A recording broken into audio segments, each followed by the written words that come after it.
Isotopes, atomic structure and the periodic table. What are isotopes? Well, isotopes key learning points describe what an isotope is. Give examples of isotopes. Calculate the relative atomic mass of an element. What are isotopes? Well, isotopes are atoms of the same element with different number of neutrons and they have the same number of protons.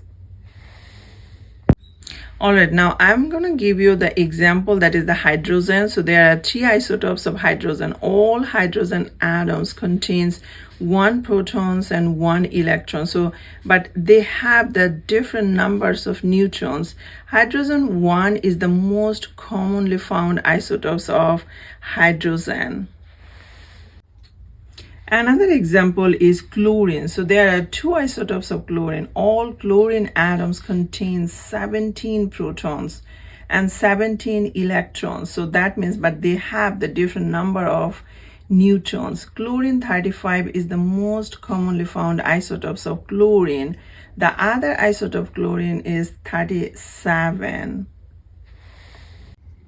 Isotopes have the same chemical properties. This is because the number of electrons determine the chemical properties. Isotopes have the same number of electrons in their atoms. All right, now I'm going to talk about relative atomic mass. The relative atomic mass of an element in the periodic table, the weighted average of the masses of the atoms of the isotope. Relative atomic mass takes into account the abundance of each of the isotopes of the element. So relative atomic mass of chlorine is the 35.45 rather than a whole number. So this is due to the chlorine having two isotopes, that is chlorine 35 and chlorine 37. Calculating the relative atomic mass. So here's a question. Copper has two isotopes, copper 63 and 65, which accounts for the 69% of copper, and another one that is 65, which accounts for 31% of copper.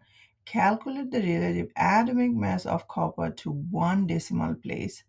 So here we need to multiply and add together and divide by 100. Then we can find 63.6. All right, so this is the copper.